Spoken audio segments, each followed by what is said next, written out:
الله ولي الذين آمنوا يخرجهم من الظلمات إلى النور والذين كفروا أولياؤهم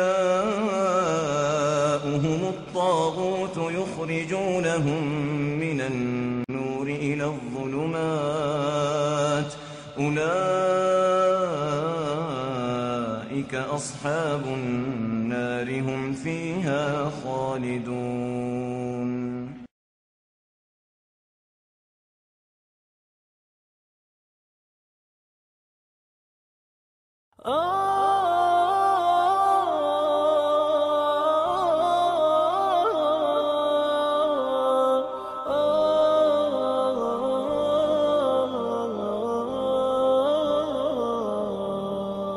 يا حامل القرآن قد خصك الرحمن بالفضل والتيجان والروح والريحان.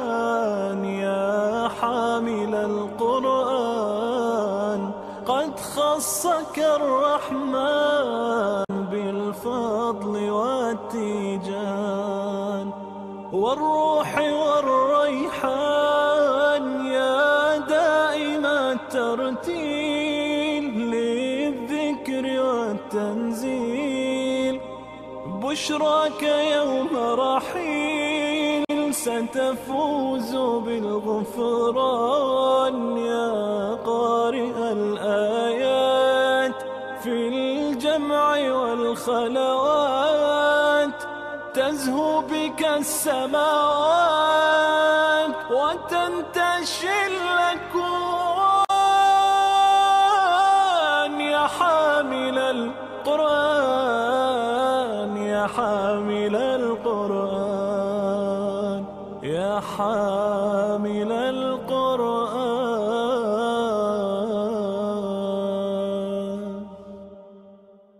بسم الله الرحمن الرحيم. الحمد لله رب العالمين والصلاة والسلام على أشرف الأنبياء والمرسلين نبينا محمد وعلى آله وصحبه أجمعين ومن تبعهم بإحسان إلى يوم الدين. أما بعد،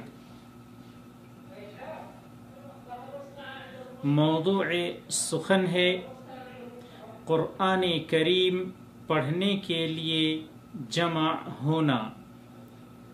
عن ابی ہریرہ رضی اللہ عنہ قال قال رسول اللہ صلی اللہ علیہ وسلم وما اجتمع قوم في بيت من بيوت الله يتلون كتاب الله ويتدارسونه بينهم إلا نزلت عليهم السكينة وغشيتهم الرحمة وحفتهم الملائكة وذكرهم الله في من عنده. رواه مسلم.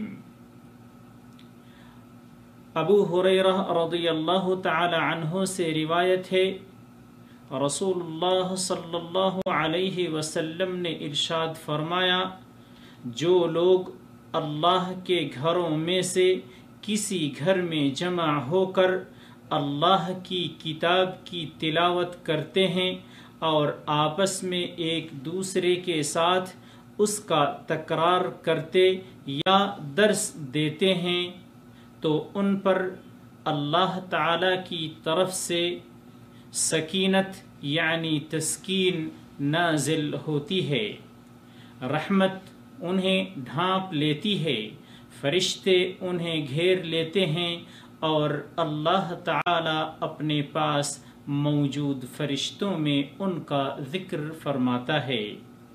مسلم.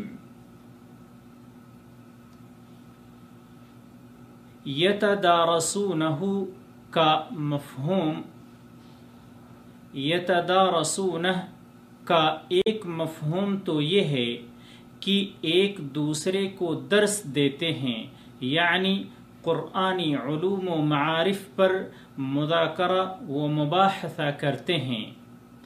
دوسرا مفہوم ہے کہ قرآن دوسرا مفہوم ہے کہ قرآن مجید کا باہم دور کرتے ہیں، یعنی ایک دوسرے کو قرآن کریم سناتے ہیں۔